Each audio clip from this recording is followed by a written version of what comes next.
मेरे प्रिय आत्मा,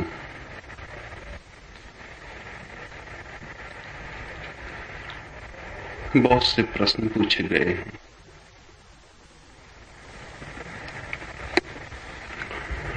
एक मित्र ने पूछा है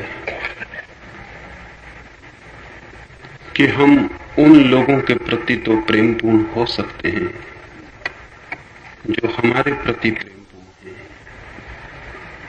लेकिन उन लोगों के प्रति प्रेमपूर्ण कैसे हो सकते हैं जो हमारे प्रति प्रेमपूर्ण नहीं है, बल्कि हमें हर तरह की चोट पहुंचाने की भी कोशिश करते हैं। नहीं, हम चूंकि प्रेमपूर्ण नहीं हैं, इसलिए हमें यह देखना पड़ता है कि कौन हमें प्रेम करता है और कौन हमें चोट पहुंचाता है। हम प्रेमपूर्ण हों तो इससे कोई फर्क नहीं पड़ता कि कौन हमें प्रेम करता है और कौन हमें चोट पहुंचाता है। हमारा प्रेमपूर्ण होना हमारा स्वभाव हो तो इससे कोई भी फर्क नहीं पड़ता है कि कौन हमारे साथ क्या करता है।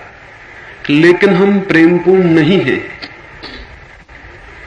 हमें कोई प्रेम करता है तो हम प्रेमपूर्ण होने की व्यवस्था कर लेते हैं, और हमें कोई प्रेम नहीं करता तो हम घृणा की व्यवस्था कर लेते हैं। हमारे प्राणों में कहीं ऐसा नहीं हो गया है कि प्रेम हमारी अवस्था हो। प्रेम भी हमारा एक उत्तर है। जब कोई प्रेम करता है तो हम प्रेम का उत्तर देते हैं। वो हमारे बहुत ऊपर से आता है, हमारे गहरे से नहीं।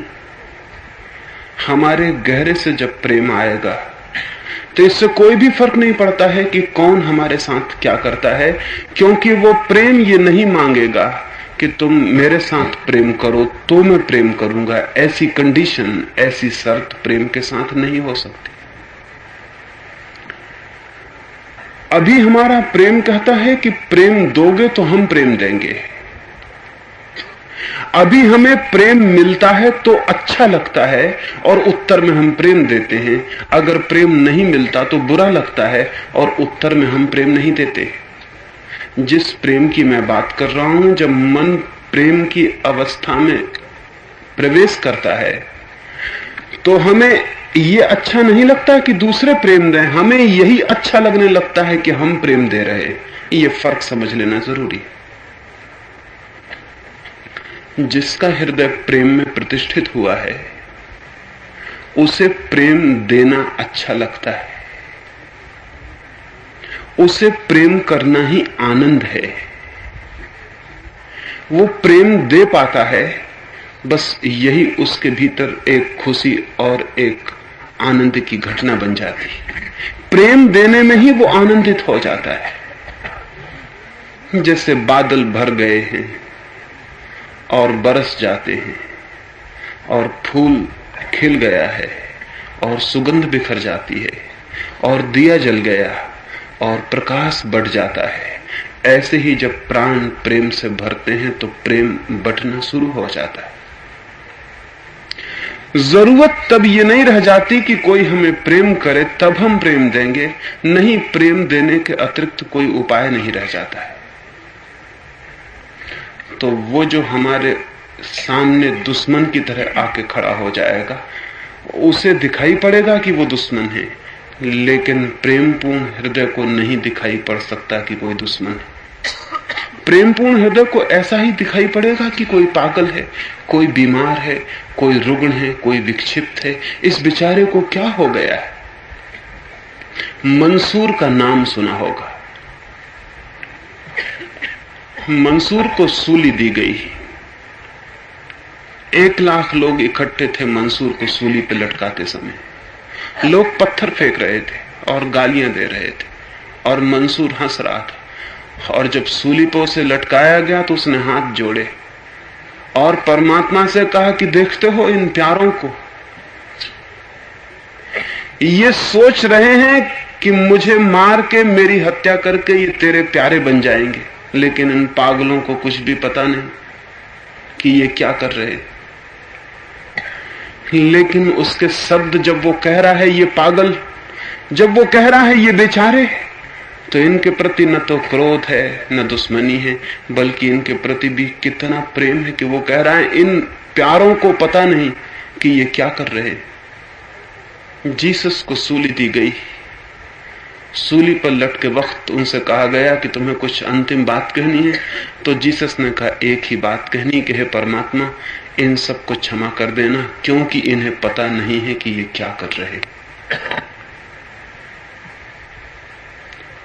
जीसस का प्रेम से भरा हुआ हृदय ये नहीं समझ पाया कि ये दुश्मनी कर रहे हैं, कि ये चोट पहुंचा रहे हैं, कि ये शत्रु हैं मेरे, कि इनके लिए मेरे मन में घृणा जगनी चाहिए। जिस मन में प्रेम जाग गया है, उस मन में घृणा के जागने का उपाय भी नहीं है, चाहे कोई कुछ भी करे। एक फकीर औरत थी राबिया, धर्म ग्रंथ में, उसके धर्म ग्रंथ में कहीं एक पंक्ति आती थी कि शैतान से घृणा करो, उसने वो पंक्ति काट दी। अब धर्म ग्रंथों में सुधार नहीं किया जा सकता। एक फकीर उसके घर मेहमान था, उसने धर्म ग्रंथ पढ़ा सुबह तो देख के हैरान हो गया कि एक लकीर कटी हुई है। उसने राबिया से कहा कि किसने की है ये अशिष्टता, धर्म ग्रंथ में सुधार, ये किसने पंक्ति काट दी? राबिया ने कहा और किसी ने नहीं, मैंने ही काटी, लेकिन मैं बड़ी मुश्किल में पड़ गई तो मुझे काटना पड़ा। वो फकीर पूछने लगा क्या जरूरत थी, ये तो ठीक ही लिखा है कि शैतान को घृणा करो। राबिया कहने लगी वो तो ठीक लिखा है, जब तक मेरे भीतर प्रेम पैदा न हुआ था तब तक मुझे भी ठीक लगता था, लेकिन अब तो मैं बड़ी मुश्किल में पड़ गई। जब से प्रेम पैदा हुआ तो मैं घृणा करने में असमर्थ हो गई। शैतान को घृणा करो वो ठीक है, लेकिन मैं घृणा कैसे करूं? मेरे भीतर घृणा तो बची नहीं। मेरा तो कोना कोना हृदय का प्रेम से भर गया, मैं घृणा कहां से लाऊं? नहीं, अब तो मैं घृणा करने में असमर्थ हो गई हूं। अगर शैतान भी मेरे सामने खड़ा हो जाएगा तो मैं प्रेम ही कर सकती हूं, क्योंकि प्रेम ही मेरे भीतर बचा है। और शायद अब मैं पहचान भी न सकूंगी कि कौन शैतान है और कौन भगवान, क्योंकि प्रेम की आंख कैसे फर्क कर पाएगी कि कौन कौन। नहीं, हम प्रेम जानते नहीं हैं। हम जिसे प्रेम कहते हैं वो सब लेन देन और सौदा है, वो सब बार्गेनिंग है। हम कहते हैं कि तुम मुझे प्रेम करोगे तो मैं। हम पहले चाहते हैं फिर देते हैं, सब सौदा है, सब नाप जोक है। प्रेम में भी कोई नाप जोक हो सकती, कोई सौदा हो सकता। प्रेम भी कहेगा कि तुम मुझे प्रेम करोगे तो नहीं, प्रेम ने ये कभी नहीं कहा। ये सिर्फ वही लोग कह रहे हैं जो प्रेम से परिचित भी नहीं है, जो केवल प्रेम के शब्द बोलते, प्रेम की बातें करते, लेकिन जिनके हृदय में प्रेम का जादू पैदा नहीं हुआ, वो प्रेम की कीमिया पैदा नहीं हुई, वो प्रेम की रसधार नहीं जगी है। प्रेम सदा बेशर्त है, अनकंडीशनल है। वो कोई शर्त नहीं बांधता कि इसलिए करूंगा प्रेम, इस कारण से करूंगा प्रेम। जहां कारण है और जहां शर्त है वहां सौदा है, प्रेम कहां? प्रेम तो कहता है कि चूंकि मैं भरा हूं प्रेम से, तो मैं क्या करूं? करूंगा प्रेम, क्योंकि प्रेम ही मेरे पास है, वही मैं दे सकता हूं, वही मैं बांट सकता हूं। तो जिस प्रेम की मैं बात कर रहा हूं वो प्रेम नहीं, उस प्रेम को नहीं दिखाई पड़ता कि कौन चोट पहुंचा रहा है, बल्कि उल्टी बात भी हो सकती है। जीसस एक गांव से गुजरते थे। एक पागल कुत्ते ने एक बाजार की भीड़ में उनके पैर में काट लिया। भीड़ इकट्ठी हो गई, लोगों ने उस कुत्ते को पकड़ लिया और कहा कि इसकी हत्या कर दो, ये न मालूम और किन को काट लेगा। लेकिन जीसस उस कुत्ते के ऊपर हाथ फेर रहे हैं और लोग कहने लगे कि यह आदमी इस कुत्ते से भी ज्यादा पागल मालूम होता। इसके पैर में काट लिया है, लहू बह रहा है और ये कुत्ते पे हाथ फेर रहा है। और जीसस कहने लगे, दोस्तों तुम सिर्फ यही देखोगे कि क्या उसने मेरे पैर में काट लिया, उसके दांत नहीं देखते कितने चमकदार, कितने ताजे, कितने प्यारे। तुम में से किसी के भी दांत इतने साफ नहीं। तो एक आदमी भीड़ में से चिल्लाया कि जरूर यह आदमी जीसस होगा, क्योंकि सिर्फ वही आदमी एक ऐसा है कि कुत्ता उसे काटे तो भी उसे कुत्ते के चमकदार दांत दिखाई पड़े, काटा हुआ दिखाई ना पड़े। जरूर यह आदमी जीसस होगा, लोगों से वो कहने लगा। ये संभावना है। प्रेम अगर हृदय में पूरा हो तो जिस कुत्ते ने काट लिया है उस कुत्ते में भी कुछ दिखाई पड़ सकता है जो सुंदर है और धन्यवाद देने योग्य। वो प्रेम भीतर हो तो दिखाई पड़ सकता है। वो प्रेम भीतर न हो तब बहुत कठिनाई है, तब बहुत मुश्किल है, और वो प्रेम हमारे भीतर नहीं। इसी संबंध में एक मित्र ने और पूछा है कि ये तो ठीक है कि हम प्रेम करें, करुणा से भरे हुए हों, लेकिन अगर कोई देश हम पर हमला कर दे, कोई राष्ट्र हम पर हमला कर दे, तो फिर हम कैसे करुणा को बचाएंगे? फिर कैसे हम प्रेमपूर्ण होंगे? सच तो यह है, अगर कोई भी देश, कोई भी समाज प्रेमपूर्ण हो जाए तो उसे कोई भी दूसरा देश दूसरा नहीं दिखाई पड़ेगा। वो दूसरा देश दूसरा दिखाई पड़ता है क्योंकि हमारे हृदय प्रेमपूर्ण नहीं। दुनिया को बांटने वाली जितनी रेखाएं, दुनिया को देखने वाली, बांटने वाली जितनी रेखाएं हैं, वे सारी रेखाएं घृणा ने खींची। वे रेखाएं प्रेम के द्वारा नहीं खींची गई। हिंदुस्तान और पाकिस्तान को जो रेखा बांटती है वो रेखा घृणा की रेखा है।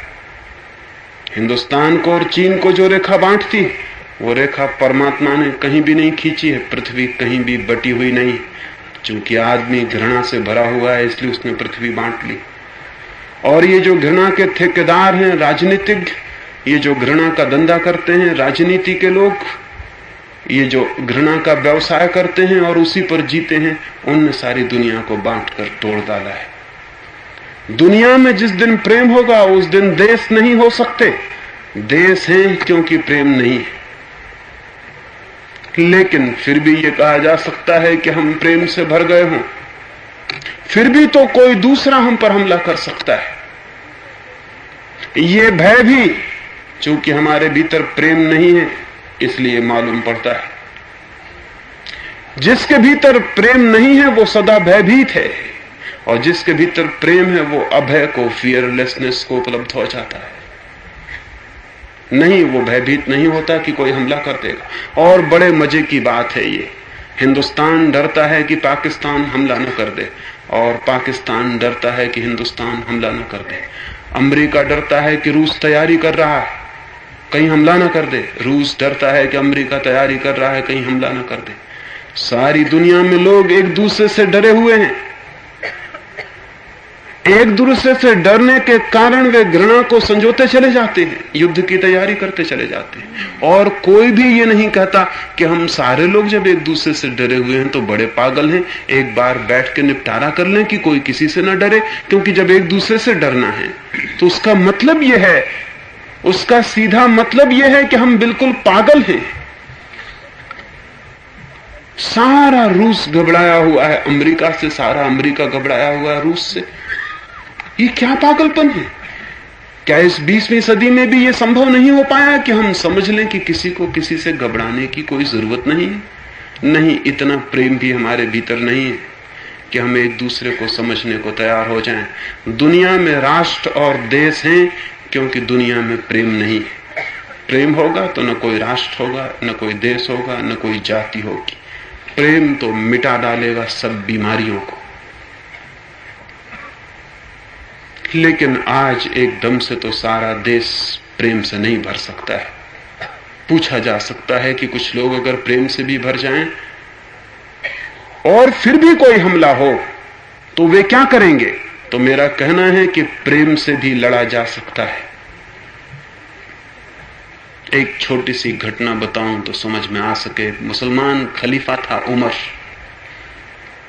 एक पड़ोस के राजा से कोई 7 वर्षों से युद्ध चलता था। न मालूम कितने लोग मरे, न मालूम कितनी लड़ाइयां हुई, लेकिन कोई निपटारा न हो सका। 7वें युद्ध में निपटारे का क्षण आ गया। उमर ने दुश्मन को नीचे गिरा लिया, उसका घोड़े को मार डाला, दुश्मन की छाती पे चढ़ गया और भाला उठा लिया उसकी छाती में भोंकने को। एक क्षण और छाती में भाला भोंक दिया गया होता, लेकिन नीचे पड़े हुए दुश्मन ने उमर के मुंह पे थूक दिया। उमर ने थूक पहुंच लिया और कहा कि दोस्त, अब लड़ाई कल होगी, मैं उठ जाता हूं। वो नीचे पड़ा दुश्मन कहने लगा, पागल हो गए हो तुम? ऐसा अवसर 7 वर्षों में पहली बार मिला है मुझे खत्म कर देने का। मुझे छोड़ के क्या कर रहे हो? ये मौका क्यों खोते हो? उमर कहने लगा कि नहीं नहीं, एक ख्याल था मेरे मन में कि लड़ूंगा प्रेम से और शांति से, लेकिन तुम्हारे थूकने से मुझे क्रोध आ गया। अब फिर कल लड़ाई शुरू करेंगे, अब भाला उठाना ठीक नहीं। वो उमर उतर गया। उसने कहा कि अब क्रोध आ गया, अब तुम्हारी हत्या करना ठीक नहीं, क्योंकि अब तक लड़ाई उसूल की थी, अब तक लड़ाई सिद्धांत की थी।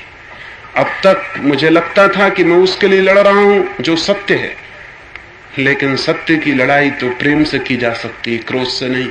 तुम्हारे थूकने से मुझे क्रोध आ गया और मेरे मन को हुआ कि मार डालूं इसे। पहली दफा व्यक्तिगत दुश्मनी प्रकट हो गई। नहीं, व्यक्तिगत दुश्मनी मेरी नहीं है और व्यक्तिगत दुश्मनी सत्य के बीच में लानी उचित नहीं। मैं हट जाता हूं। अगर कल तक शांत हो सका तो सुबह फिर लड़ाई शुरू होगी, और अगर नहीं हो सका तो ये लड़ाई खत्म हो गई। वो दुश्मन तो हार ही गया। वो तो पैरों पर गिर पड़ा। उसने तो कल्पना भी न की थी कि एक आदमी 7 वर्षों से शांति से लड़ रहा हो और एक आदमी 7 वर्षों से सत्य के लिए लड़ रहा हो। न उसके मन में क्रोध है, न हिंसा है। ये संभावना है। इस संभावना को इस भांति और भी आसानी से समझा जा सकता है। आप एक आदमी से दोस्ती रख सकते हैं और दोस्ती के भीतर भी घृणा पाल सकते हैं, क्रोध पाल सकते हैं। आप दोस्त दिखाई पड़ सकते हैं और भीतर से घृणा और क्रोध हो। ठीक इससे उल्टा भी हो सकता है। आप दुश्मन की तरह लड़ भी सकते हैं और भीतर से करुणा और प्रेम हो। जिससे आप लड़ रहे हैं उसके भी अहित की कोई कामना नहीं है, उसको भी हानि पहुंचाने का कोई विचार नहीं है। लड़ाई सत्य के तल पर हो सकती है। इसी संबंध में एक मित्र ने और पूछा है कि कृष्ण ने तो इतना बड़ा युद्ध किया, तो क्या वे प्रेमपूर्ण नहीं थे? कृष्ण जैसा प्रेम करने वाला आदमी पृथ्वी पे मुश्किल से हुआ है। कृष्ण जैसा प्यारा आदमी मुश्किल से पृथ्वी पर हुआ है। करोड़ों वर्ष लग जाते हैं तब पृथ्वी उस तरह के एक आध आदमी को पैदा करने में सफल हो पाती। लेकिन वो लड़ाई न क्रोध की थी, न घृणा की थी, न वो लड़ाई सत्य की और सत्य के लिए थी, और अत्यंत प्रेम और अत्यंत शांति से लड़ी गई थी। दिन भर लड़ते थे युद्ध के मैदान में, और सांझ को एक दूसरे के शिविर में जाके गपशप भी चलती थी। दिन भर लड़ते थे युद्ध के मैदान में, और सांझ को एक दूसरे के खेमे में बैठ के बातचीत भी चलती थी।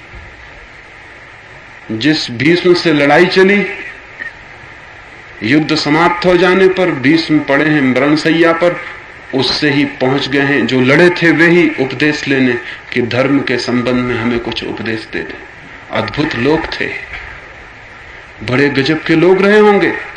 जिससे चला है युद्ध, जिससे जी जान से लड़े हैं, उससे भी अंतिम क्षणों में उसके चरणों में बैठकर पूछने गए हैं कि हमें धर्म का अंतिम उपदेश दे दें। नहीं, वो लड़ाई घृणा की लड़ाई नहीं थी।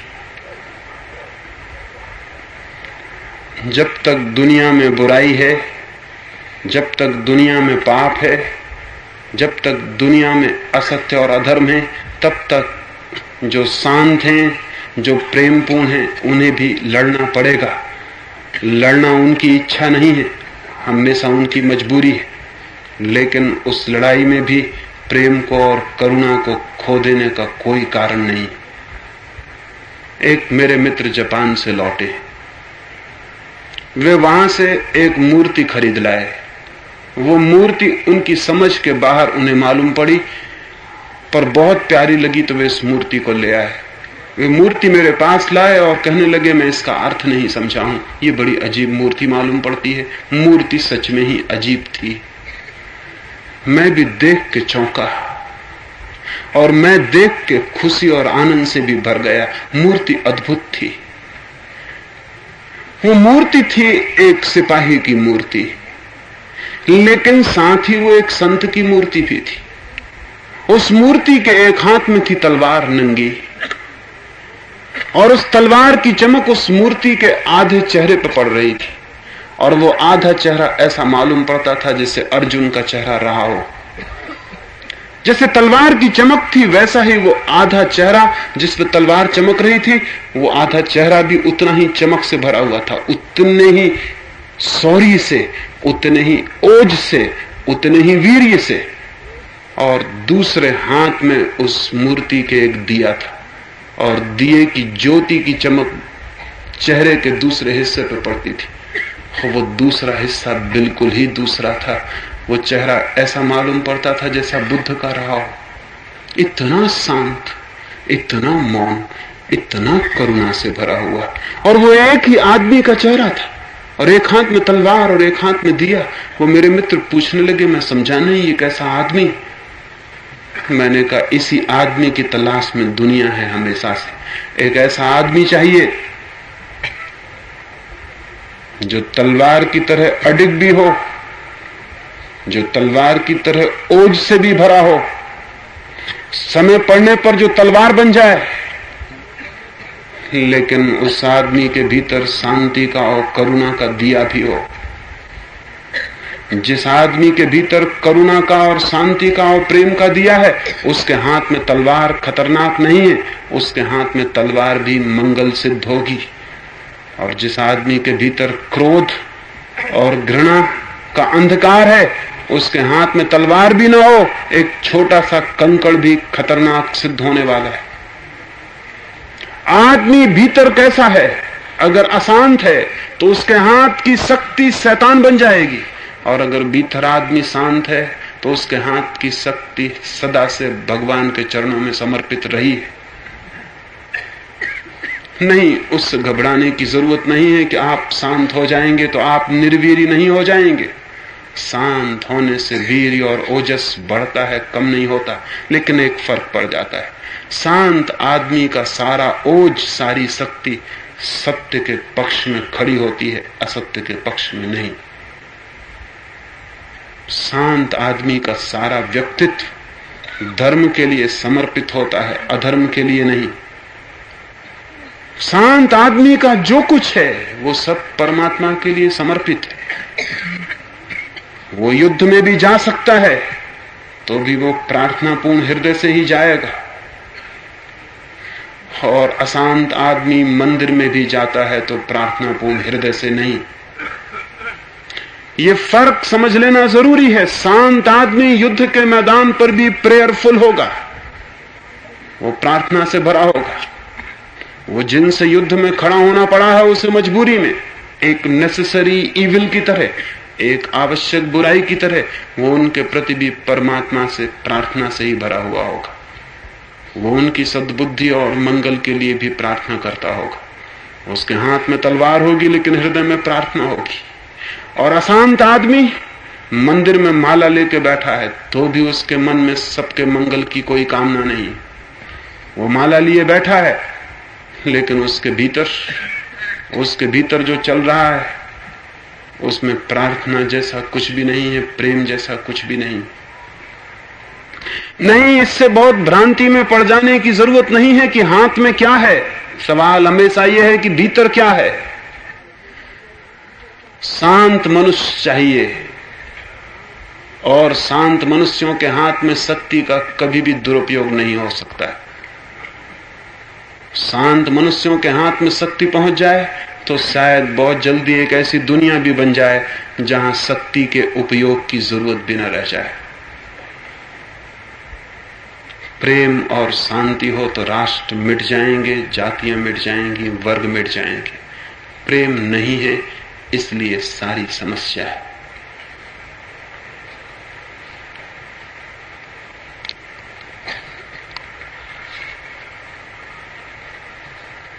एक मित्र पूछे हैं कि शुभ कार्य करने के लिए भी तो अहंकार की जरूरत होती। अगर अहंकार नहीं रह जाएगा तब तो शुभ कार्य भी कोई नहीं करेगा। उन्हें पता नहीं कि जब तक अहंकार है तब तक कोई शुभ कार्य करने का विचार ही कर सकता है, कर कभी नहीं पाता है। और जब तक अहंकार है तब तक शुभ कार्य किया भी जाए तो अंततः अशुभ ही सिद्ध होता है, शुभ सिद्ध नहीं होता। वो अहंकार इतना बड़ा जहर है कि उसके साथ शुभ कार्य हमेशा विकृत हो जाएगा। कभी भी अहंकार के साथ शुभ कार्य सफल नहीं हो सकता। ये ऐसे ही है जैसे मटकी भर दूध में एक छोटी सी बूंद भर जहर डाल दी जाए और कोई कहे कि इतने से जहर से क्या फर्क पड़ता है। नहीं, वो उतना सा जहर उस पूरे मटकी को जहर बना देगा। अहंकार तो पॉइजन है, अहंकार तो जहर है। वो कितने ही बड़े शुभ कार्य में लगाया जाए, वो शुभ कार्य भी पूरा पॉइजनस और जहरीला हो जाएगा। दुनिया में बहुत शुभ कार्य किए गए हैं, लेकिन दुनिया शुभ नहीं हो पाई इसीलिए कि उन शुभ कार्यों के पीछे भी अहंकार खड़ा है। उन शुभ कार्यों के पीछे भी अशुभ की शक्ति खड़ी हुई है। अहंकार कभी भी शुभ कार्य नहीं कर सकता है। सच तो यह है कि जब अहंकार नहीं रह जाता तब जो भी कार्य होते हैं वे सभी शुभ होते हैं। लेकिन वे मित्र पूछते हैं कि अहंकार नहीं रह जाएगा तब तो कार्य ही बंद हो जाएंगे। नहीं, ये किसने कहा? अहंकार नहीं रह जाएगा तो कार्य होंगे, सिर्फ अशुभ कार्य बंद हो जाएंगे। अहंकार जब तक है तब तक अशुभ कार्य होंगे, शुभ कार्य नहीं हो सकेंगे। अहंकार के मिटते ही व्यक्ति के भीतर क्या घटना घटती। जैसे ही अहंकार मिटता है उसका ये भाव चला जाता है कि मैं करने वाला हूं, मैं करता हूं। फिर एक नए भाव का उदय होता है कि मैं तो हूं ही नहीं, परमात्मा ही है, वही कर रहा है, वही करवा रहा है। फिर वो व्यक्ति काम करता है तो ऐसा नहीं कि मैं कर रहा हूं, ऐसे करता है कि वह करवा रहा है। फिर वो काम करता है तो ऐसे नहीं कि मैं हूं उस काम के पीछे, नहीं, वही है, परमात्मा है, सर्व है। कबीर कहते थे, जब से मिट गया मैं तब से मैं एक बांस की पोंगरी हो गया। गीत उसके हैं, सिर्फ मुझसे बहते हैं, लोग समझते हैं कि मैं गा रहा हूं। एक आदमी बांसुरी पर गीत गा रहा है। बांसुरी को भ्रम हो सकता है कि मैं गा रही हूं। बांसुरी सिर्फ बांस की पोंगरी नहीं है, उसमें कुछ सिर्फ एक पैसेज, एक मार्ग है जिससे गीत बहता है और प्रकट हो जाता है। कबीर कहते थे, जब से मिट गया मैं तब से मैं एक बांस की पोंगरी हो गया। अब गीत तेरे हैं और लोग समझते हैं कि मैं गा रहा हूं। अहंकार मिट जाता है तो हमारे जीवन के केंद्र पर परमात्मा बैठ जाता है। फिर वही करता है, और वो जो भी करता है अशुभ कैसे हो सकता है? अशुभ करता हूं मैं, और जिस दिन मैं मिट जाएगा उस दिन जो भी होता है वो सभी शुभ है। शुभ की परिभाषा ही ऐसी की जा सकती है और की जानी चाहिए। वो कार्य शुभ है जिसके पीछे अहंकार नहीं है, वो कार्य अशुभ है जिसके पीछे अहंकार है। एक आदमी मंदिर बनाता है, लगता है कि शुभ कार्य हो रहा है, मंदिर बनाया जा रहा है, फिर वो मंदिर की छाती पर अपना नाम खोद देता है बनाने वाले का, फिर वो मंदिर जहर हो जाता है। इसलिए तो दुनिया में इतने प्रकार के मंदिर हैं। अगर निरअहंकार लोगों ने मंदिर बनाए होते तो सभी मंदिर एक प्रकार के होते। मस्जिद, मंदिर, गिरजा, गुरुद्वारा कैसे हो सकते थे? परमात्मा के मंदिर बहुत प्रकार के हो सकते। वे सब टेम्पल्स ऑफ गॉड होते, वे परमात्मा के मंदिर होते, चाहे उनकी शक्ल कोई भी होती और दीवारें कैसी ही बनाई गई होती और झरोखे कैसे ही निकाले गए होते और मीनारें लगाई गई होती या गुंबद उठाए गए होते या कलश चढ़ाए गए होते, वो सब मंदिर होते परमात्मा को समर्पित। लेकिन नहीं, परमात्मा का मंदिर पृथ्वी पर आज तक नहीं बन सका। सब मंदिर आदमियों के हैं। इसलिए एक मंदिर हिंदुओं का है, एक मुसलमानों का है, एक ईसाइयों का है, एक जैनियों का है। परमात्मा का मंदिर एक भी नहीं है, क्योंकि परमात्मा के मंदिर के साथ कोई नाम, कोई विशेषण नहीं हो सकता। वो सिर्फ मंदिर होगा। अब तक मंदिर नहीं बन पाया दुनिया में, क्योंकि मंदिर बनाने के पीछे अहंकार खड़ा है। और तब मंदिर से शुभ फलित नहीं हुआ। मंदिर और मस्जिदों ने लड़ाया आदमी को, मंदिरों और मस्जिदों पर खून बहा। मंदिरों और मस्जिदों पर जितनी हत्याएं हुई आज तक, उतनी शराब घरों पर भी नहीं हुई हैं, चोरी के जुओं को अड्डों पर नहीं हुई हैं। अगर हिसाब ही लगाना हो तो चोरी, जुआ और शराब घर के अड्डे मंदिरों और मस्जिदों से ज्यादा पुण्यकारी साबित हुए। उन पर आज तक न इतनी हत्या हुई है, न इतनी दुश्मनी हुई है, न इतनी गोलियां बंदूकें चली हैं, न छुरे भौंके गए, न स्त्रियों की इज्जत लूटी गई है, न बच्चों के कत्ल किए गए। नहीं, आज तक अगर हिसाब लगाना हो कामों का तो सारे मंदिर हार जाएंगे जुआ घरों के सामने भी। ये अजीब सी बात है। लेकिन आदमी को मधुशाला ने भी, शराब घर ने भी नहीं लड़ाया इतना जितना मंदिर और मस्जिदों ने लड़ाया। शराब ने भी मनुष्य को इतना पागल नहीं किया जितना मंदिर और मस्जिदों ने किया। और बनाया था जिन्होंने इनको, वो शुभ कार्य कर रहे थे और फलित अशुभ हुआ। पीछे अहंकार था। अहंकार मंदिर के भी पीछे हो तो मंदिर शैतान का घर हो जाता है, भगवान का नहीं हो पाता। शुभ के नाम पर क्या क्या नहीं हुआ है, लेकिन उसके परिणाम क्या हुए, उससे निकला क्या है जगत में। अगर हम जीवन में चारों तरफ आंख फेर कर देखेंगे तो हमें दिखाई पड़ेगा कि अशुभ करने वाले लोगों की बजाय शुभ करने वाले लोगों ने हमें बहुत गड्ढे में और खतरे में डाला। और कारण उसका है कि पीछे है अहंकार। शुभ तो सिर्फ खोल है, शुभ तो सिर्फ आड़ है, अच्छे काम की तो सिर्फ बातचीत है, पीछे तो वो अहंकार खड़ा हुआ है। जब एक आदमी कहता है हिंदू धर्म सबसे महान धर्म है, तो ये भूल के भी मत समझना कि उसे हिंदू धर्म से कोई भी मतलब है। जब वो कह रहा है हिंदू धर्म सबसे महान धर्म है, तो वो घूम फिर के ये कह रहा है कि मैं सबसे महान मनुष्य हूं क्योंकि मैं हिंदू हूं। मैंने सुना है पेरिस के विश्वविद्यालय में एक अध्यापक था और उस अध्यापक ने एक दिन अपनी कक्षा में आकर कहा, वो दर्शन शास्त्र का अध्यापक, फिलोसफी का प्रोफेसर, उसने कहा कि मैं दुनिया का सबसे बड़ा आदमी हूं। उसके विद्यार्थी हंसने लगे और उन्होंने कहा, क्या आप पागल हो गए हैं, यह आप कैसे कह सकते हैं? उसने कहा, न केवल मैं कहता हूं, मैं सिद्ध कर सकता हूं।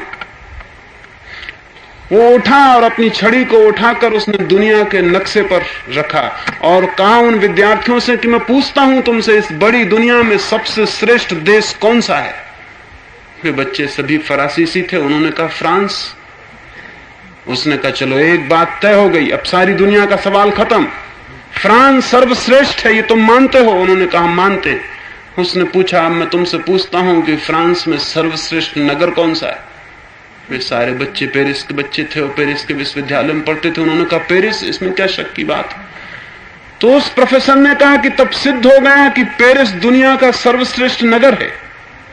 फ्रांस सर्वश्रेष्ठ देश, सर्वश्रेष्ठ देश का जो सर्वश्रेष्ठ नगर है वो सारी दुनिया का सर्वश्रेष्ठ नगर हो गया। उसने कहा बात खत्म अब फ्रांस की, अब रह गया पेरिस। मैं तुमसे पूछता हूं कि पेरिस में सर्वश्रेष्ठ स्थान कौन सा है? सारे बच्चों ने कहा यूनिवर्सिटी, विश्वविद्यालय, विद्या का केंद्र, विद्या का मंदिर, यही श्रेष्ठतम है। उस प्रोफेसर ने कहा तब पेरिस भी खत्म, रह गया विश्वविद्यालय। और मैं तुमसे पूछता हूं इस विश्वविद्यालय में सर्वश्रेष्ठ विषय कौन सा है, सब्जेक्ट कौन सा? उन बच्चों ने कहा फिलोसॉफी, क्योंकि वो सभी दर्शन शास्त्र के बच्चे थे। उसने कहा चलो ये भी खत्म, अब मैं तुमसे पूछता हूं कि फिलोसॉफी विभाग का अध्यक्ष कौन है? उन बच्चों ने कहा वो तो आप ही हैं। उसने कहा तब ये सिद्ध होता है कि मैं दुनिया का सर्वश्रेष्ठ मनुष्य हूं।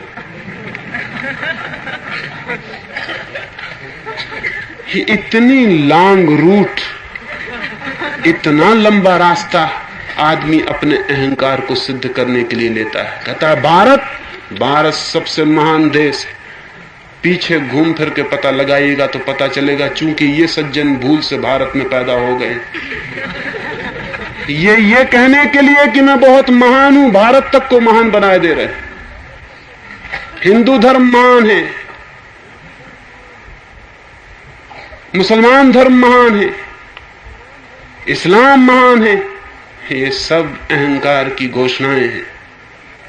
लेकिन ये घोषणाएं बड़ी शुभ शकल लेके आती हैं। वो कहती मातृभूमि, मदरलैंड, और पीछे बैठा है सिर्फ अहंकार और कुछ भी नहीं।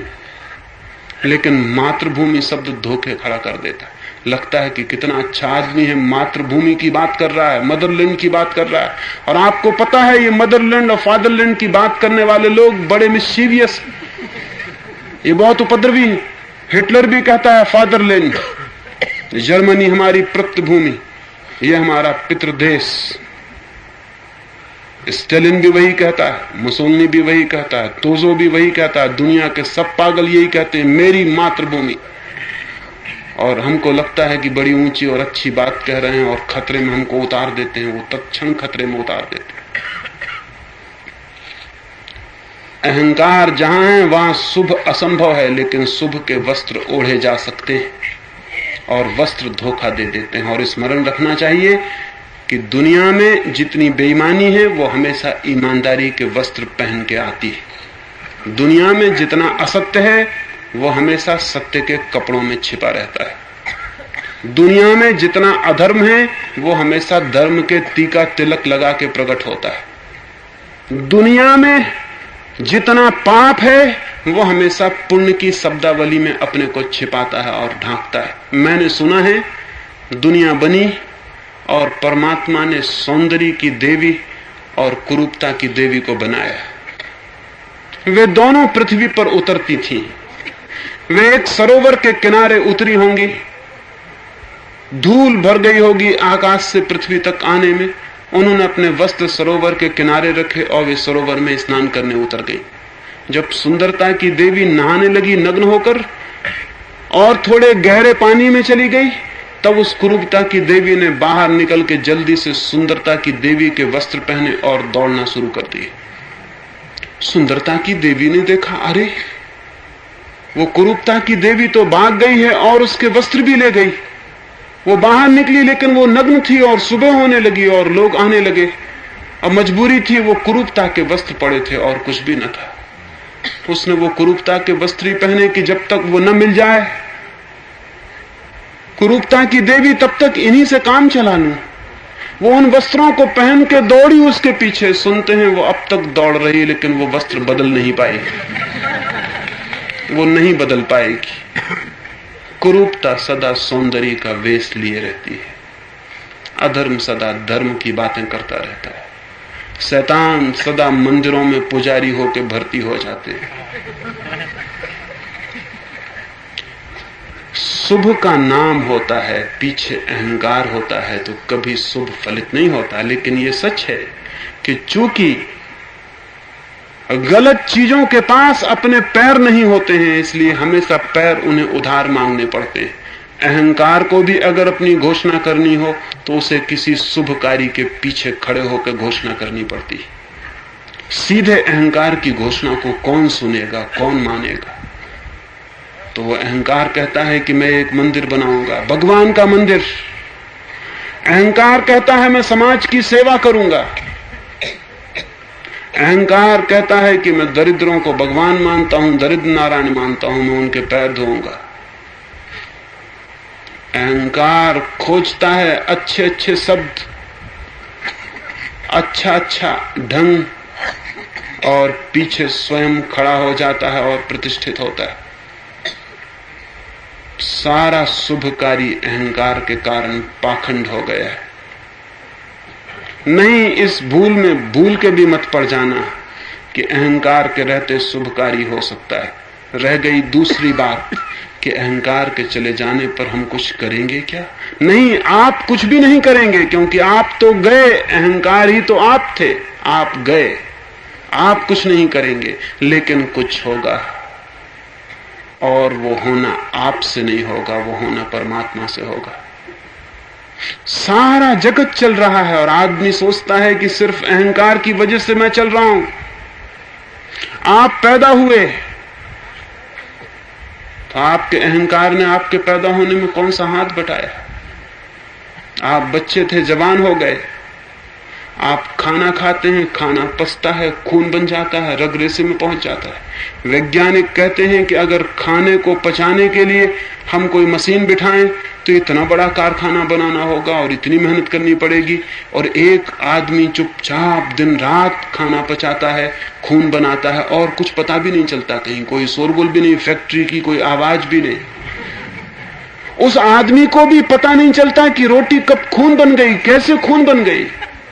आप बनाते हैं खून रोटी से, गले के नीचे क्या होता है आपको कुछ भी पता नहीं। आदमी की चौका और आदमी का पाक शास्त्र गले के नीचे नहीं जाता, बस वहीं तक काम चलता है।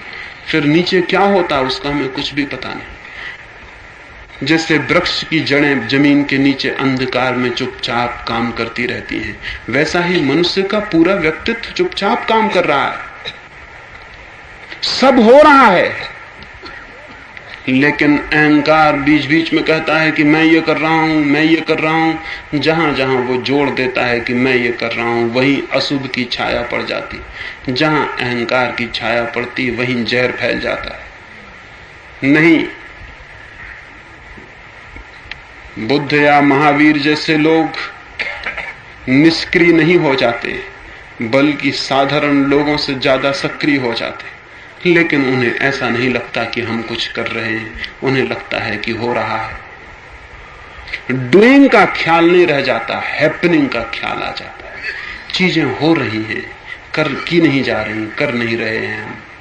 हवाएं चल रही हैं, समुद्र गर्जन कर रहा है, चांद आकाश से अमृत बरसा रहा है, ये सब हो रहा है। जब मनुष्य का अहंकार चला जाता है, तब ऐसे ही सहज उससे भी सब होता है, और ऐसा सहज जो होना है वही शुभ है, वही मंगलदायी है, वही कल्याण है।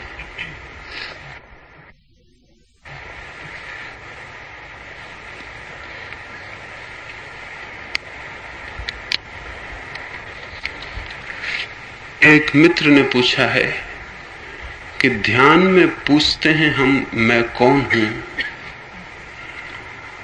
तो उत्तर तो कोई नहीं आता, लेकिन मन शांत हो जाता है। मन जब पूर्ण शांत हो जाएगा तब उत्तर आएगा। और मन की शांति से जल्दी राजी मत हो जाना, पूछना मत छोड़ देना। होने दे मन को शांत, और पूछते ही चले जाएं, पूछते ही चले जाएं। मन गहरे से गहरा शांत होता चला जाएगा, और आप अपनी जिज्ञासा को और गहरा और तीव्र करते चले जाएं। जिज्ञासा इतनी तीव्र हो जाए कि उसके आगे और जिज्ञासा करने का कोई उपाय न हो, सारी शक्ति संलग्न हो जाए, तब एक विस्फोट की तरह मन परिपूर्ण शांत हो जाएगा। इतना शांत हो जाएगा कि आप पूछना भी चाहेंगे और फिर प्रश्न नहीं पूछा जा सकेगा, शब्द भी नहीं बनाया जा सकेगा, विचार भी नहीं उठाया जा सकेगा। इतनी शांति जब भीतर आ जाएगी कि आप पूछना चाहें कि मैं कौन हूं, असमर्थ हो जाएंगे, नहीं पूछ सकेंगे, ये शब्द भी उस शांति में नहीं उठ सकेगा। तब उत्तर आएगा। उत्तर भीतर है, उत्तर सदा भीतर है।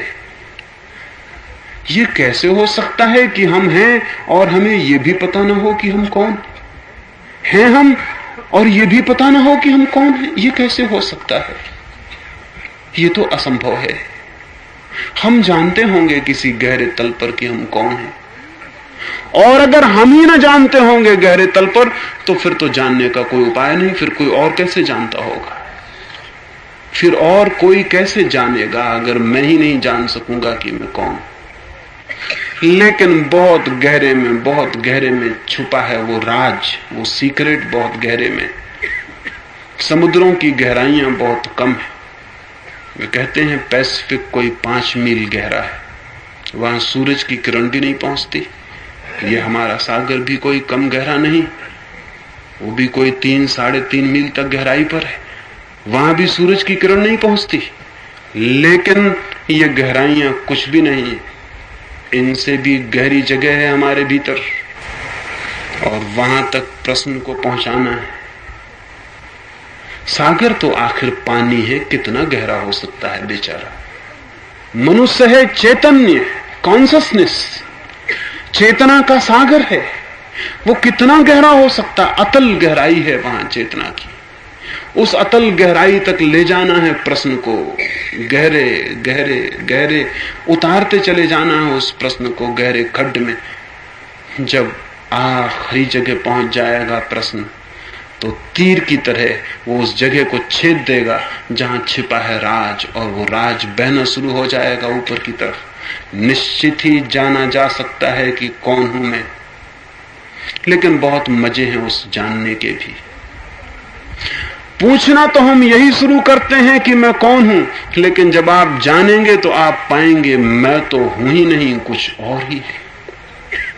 इस भूल में मत रहना कि पता चल जाएगा कि मैं राधा कृष्ण हूं, मैं फलां आदमी हूं, कि मैं दुकानदार हूं कपड़े का, कि मैं किराने का दुकानदार हूं, कि मैं फलां दफ्तर में क्लर्क हूं। ये उत्तर नहीं आने वाला है। उत्तर तो आएगा और पता चलेगा मैं तो हूं ही नहीं, कुछ और ही है जिसको मैं के कारण मैं देख ही नहीं पाता था। है कुछ अस्तित्व, एग्जिस्टेंस, आत्मा, परमात्मा, ये सब उसी के नाम हैं जो है। लेकिन वो जो है वो आएगा तभी जब मैं पूछता ही चला जाऊं, इतना पूछूं कि पूछना भी समाप्त हो जाए और शून्य खड़ा हो जाए। उसी शून्य में पता चलेगा कि कौन हूं मैं, पता चलेगा मैं तो हूं ही नहीं, वही है, परमात्मा है। और उस उत्तर तक जाने के लिए गहरी खुदाई करनी जरूरी है। वो मैं कौन हूं तो कुदाली है, उससे खोदते चले जाना है, खोदते चले जाना है, गहरे से गहरे खोदते चले जाना, अथक, जब तक कि खोदने को कुछ आगे बचे तब तक खोदते ही चले जाना है। जिस दिन आ जाएगा जल स्रोत, कुदाली गिर जाएगी अपने आप, प्रश्न गिर जाएगा। लेकिन छोटी मोटी शांति से तृप्त नहीं हो जाना है, ये ध्यान रहे। शांति के भी बहुत तल हैं। जो छोटी मोटी शांति से तृप्त हो जाता है वो परम शांति को अनुभव नहीं कर पाता। तो अगर आप थोड़े बहुत प्रयोग किए ध्यान के तो जरूर शांति आएगी, एक तरह का साइलेंस आएगा, एक तरह की आनंद की झलक आएगी। लेकिन रुक मत जाना, रुकना नहीं है वहां, क्योंकि जब तक शांति का पता चलता है तब तक जानना आपकी भीतर अभी अशांति भी मौजूद है। क्योंकि शांति का बोध बिना अशांति के नहीं हो सकता। जिस आदमी को प्रकाश दिखाई पड़ता है उसका मतलब है कि अभी उसे अंधेरा भी दिखाई पड़ रहा होगा। शांति का अनुभव तभी तक होता है जब तक अशांति भीतर मौजूद रहेगी। जब शांति परिपूर्ण हो जाएगी तो शांति का भी पता नहीं चलेगा कि मैं शांत हूं।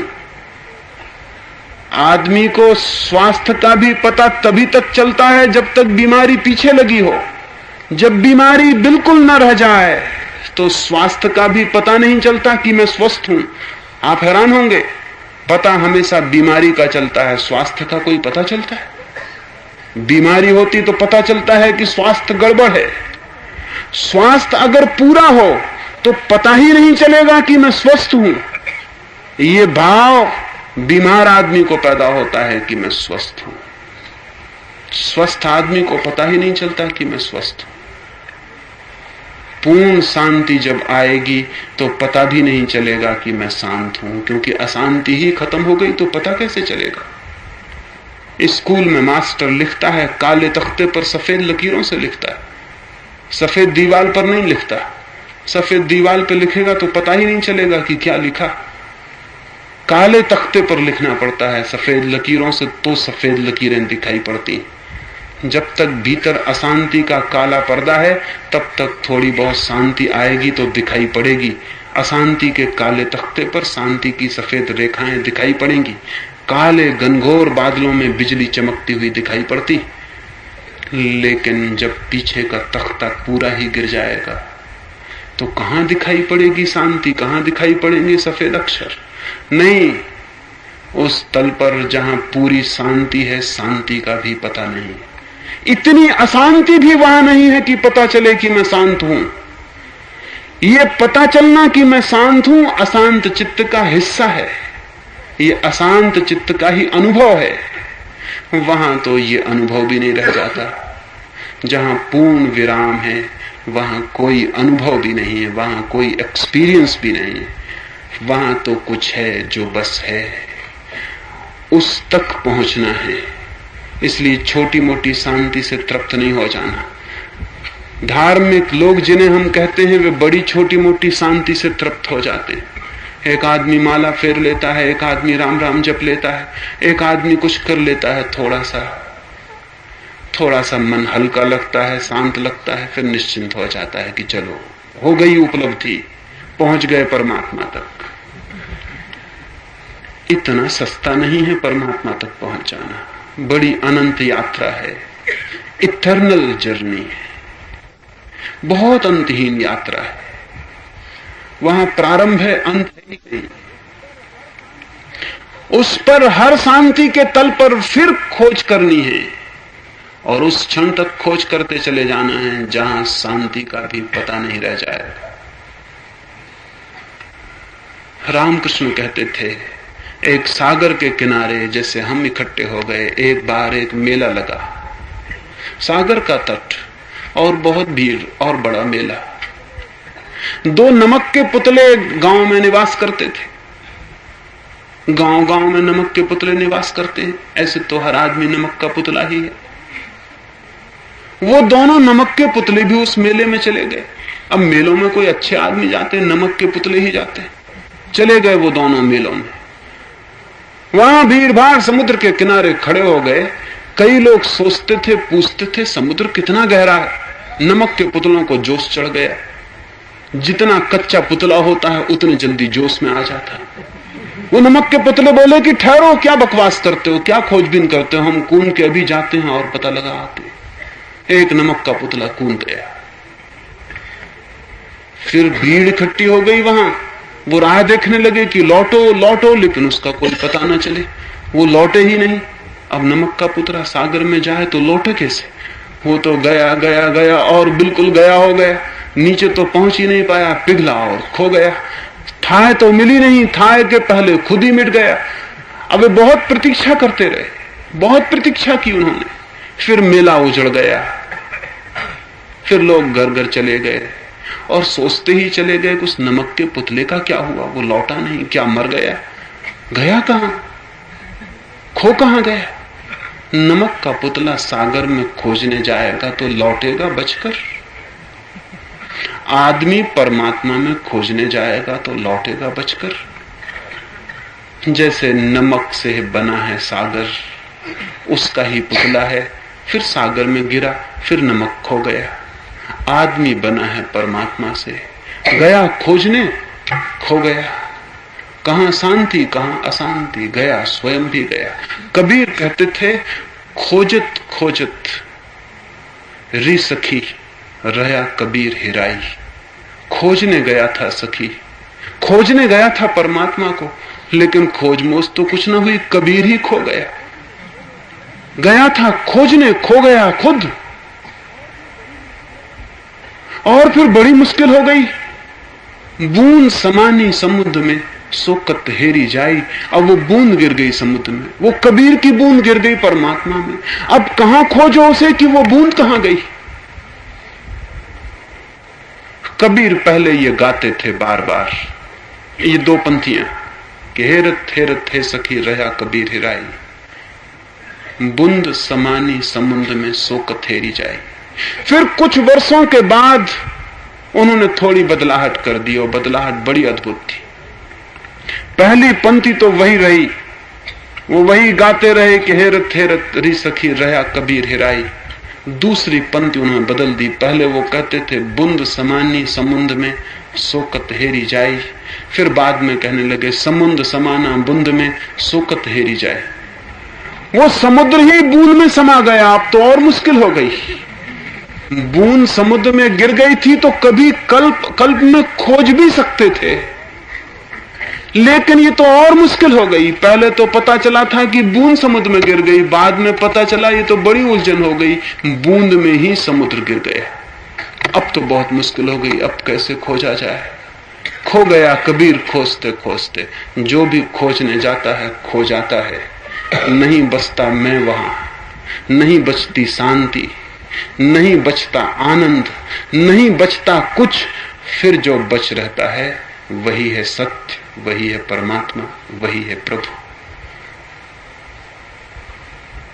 और बहुत से प्रश्न हैं, अब उन पर बात संभव नहीं हो सकेगी, क्योंकि कल सुबह भी तीसरे द्वार पर बात करनी है और रात चौथे द्वार पर।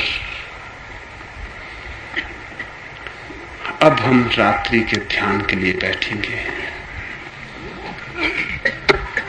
थोड़े थोड़े हट जाएं, थोड़े थोड़े एक दूसरे से थोड़े थोड़े दूर हो जाएं।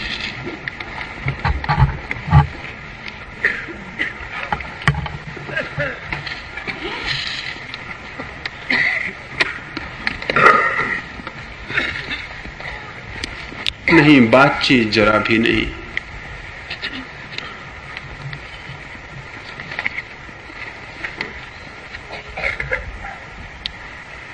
कोई किसी को छूता हुआ न बैठे। इतनी बड़ी जगह है, लेकिन हमारा छोटी छोटी जगह में बैठने का मन ऐसा हो गया है, हमेशा का बना हुआ, कि फैलने का मन ही नहीं होता। फैलाओ कि थोड़ा दूर हट जाएं, थोड़े दूर हो जाएं। कोई किसी को छूता न रहे, ये ख्याल रहे।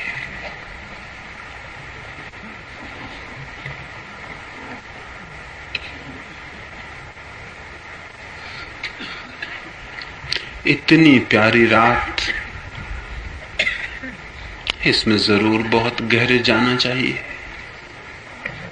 आप नहीं गहरे गए तो रात क्या कहेगी, समुद्र क्या कहेगा, सरू के वृक्ष क्या सोचेंगे कि कैसे थे लोग, ऐसी थी बढ़िया रात, ऐसा था चांद, और जरा भी भीतर ना गए।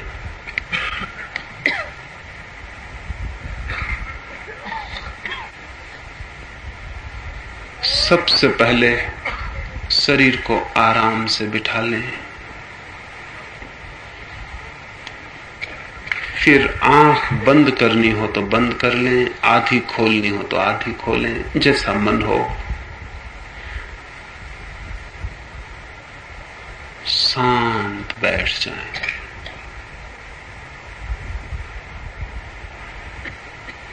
फिर मैं सुझाव देता हूं, मेरे सुझाव के साथ अनुभव करें।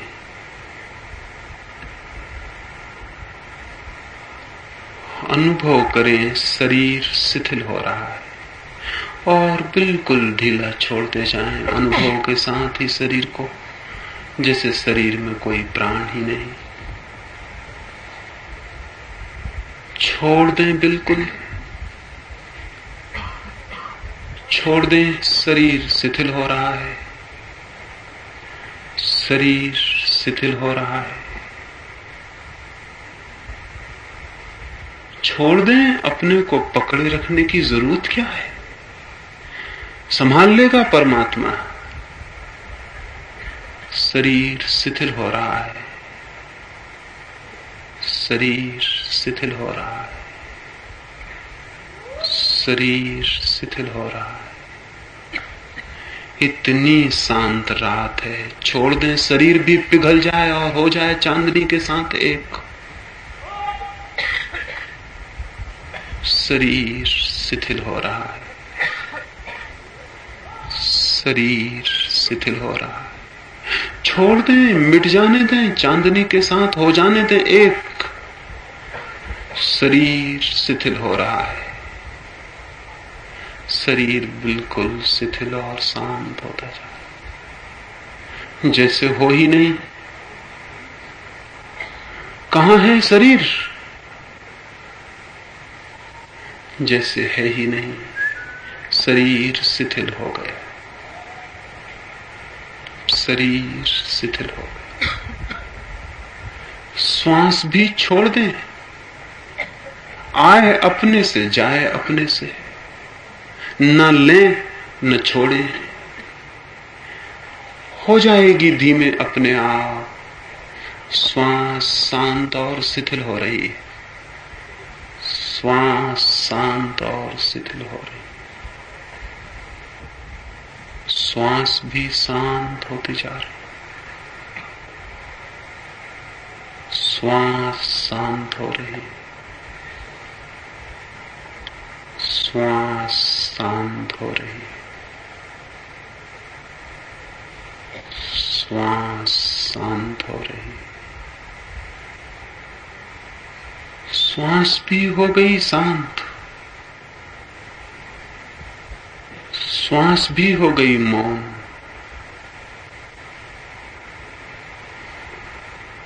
मन भी शांत हो रहा है, छोड़ दें मन को भी। मन शांत हो रहा है, मन भी शांत हो रहा है, मन शांत हो रहा है, मन शांत हो रहा है,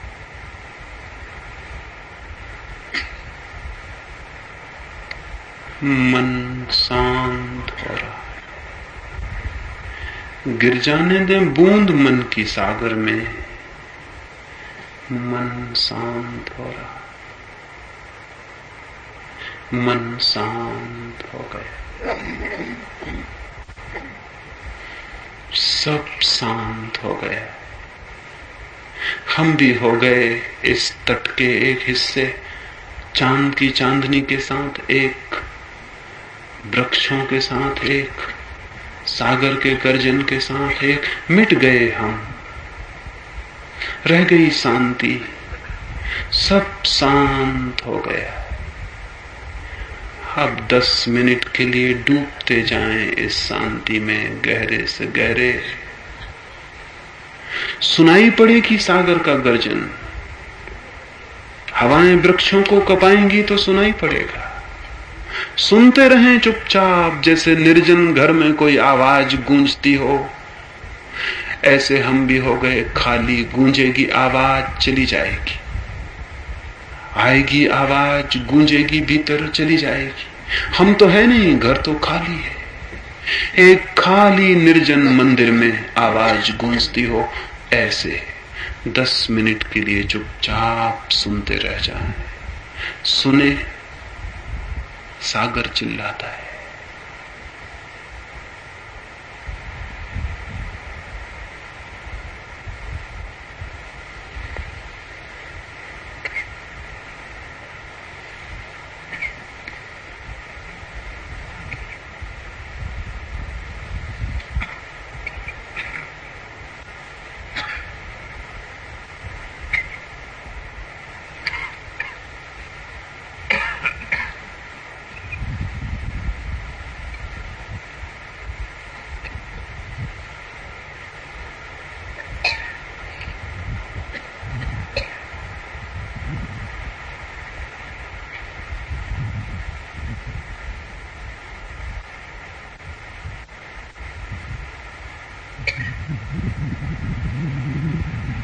सुने सागर बुलाता है,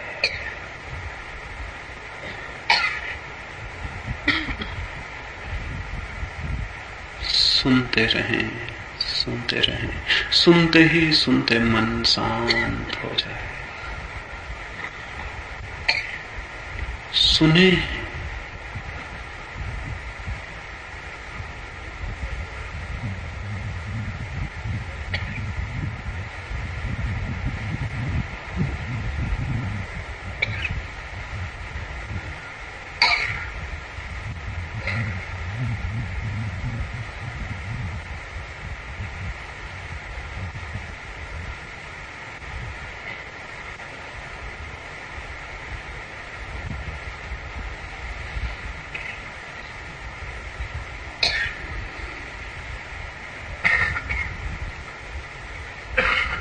सुनते सुनते ही मन शून्य होता जाएगा। मन शून्य हो रहा है। सुनते रहें। रात के सन्नाटे को, हवाओं के झोंकों को,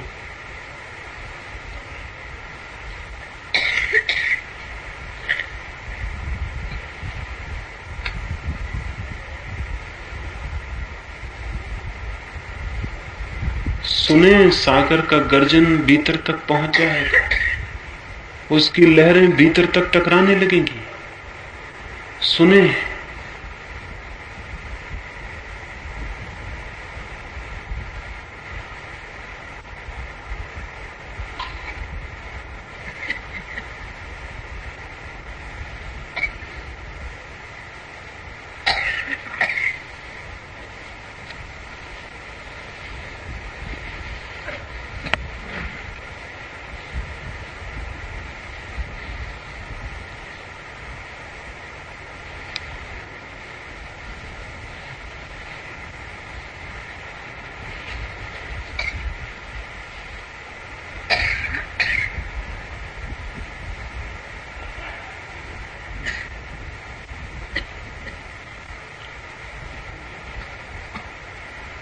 सुने,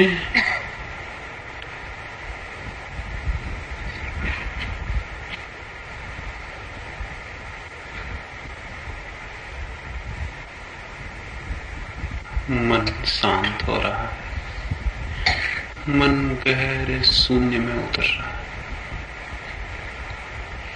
सुने,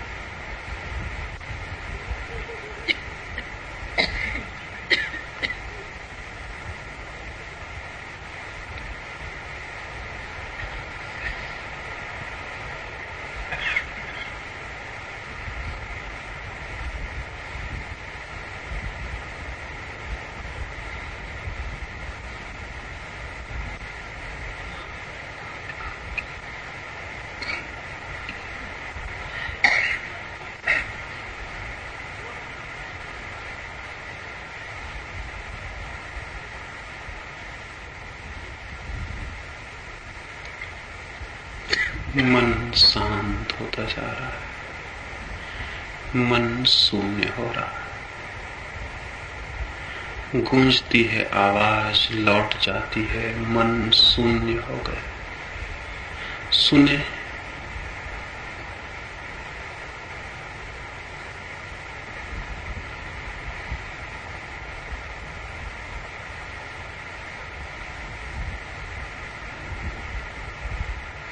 कैसी शांति, कैसा शून्य उतर रहा है।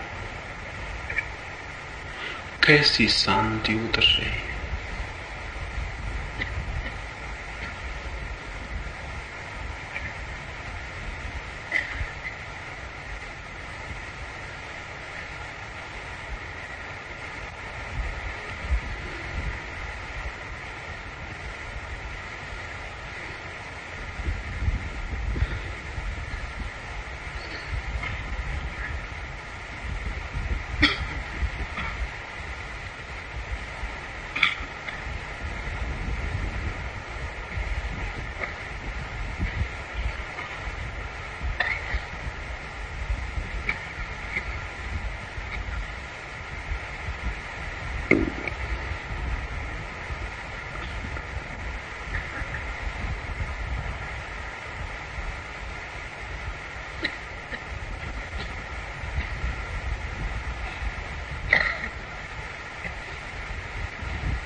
मन शांत हो रहा, मन शांत हो रहा, मन शून्य हो रहा। सुनते ही सुनते मन मिट जाता है।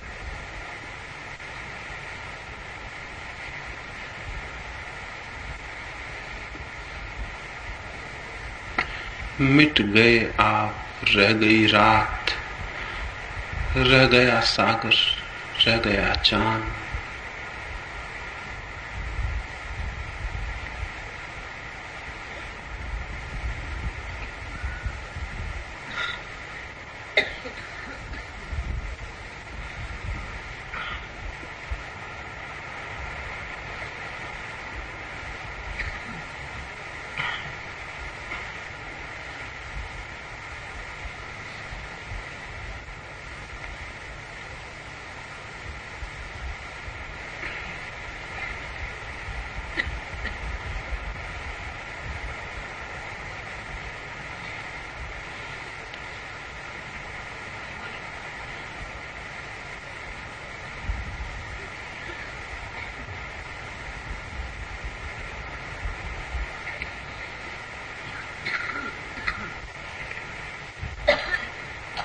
मन हो रहा है शांत, शांत, शांत होता जा रहा है। मन शून्य हो रहा है।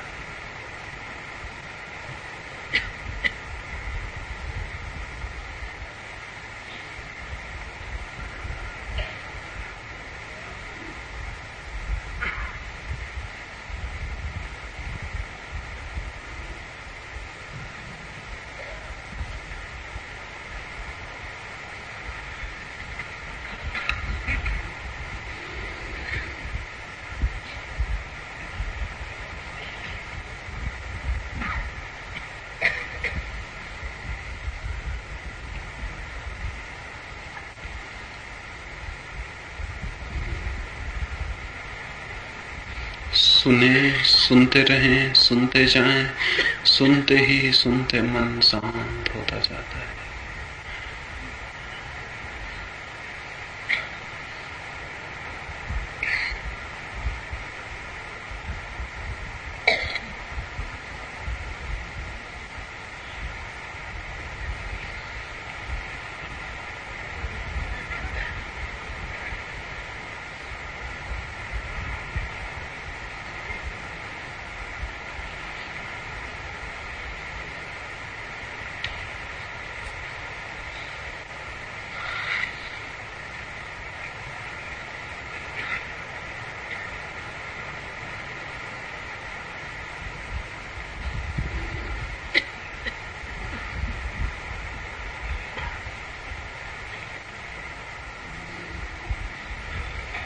मन शांत हो गया, मन बिल्कुल शांत हो गया। अब धीरे धीरे 2-4 गहरी श्वास लें। प्रत्येक श्वास के साथ और भी शांति जाती मालूम होगी। धीरे धीरे 2-4 गहरी श्वास लें। प्रत्येक श्वास और भी शांत करेगी।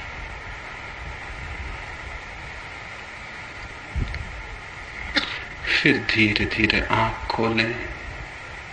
बाहर भी सब शांत है,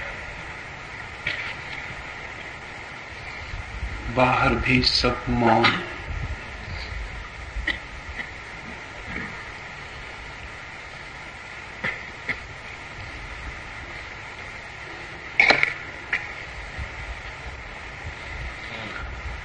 रात की बैठक समाप्त हुई।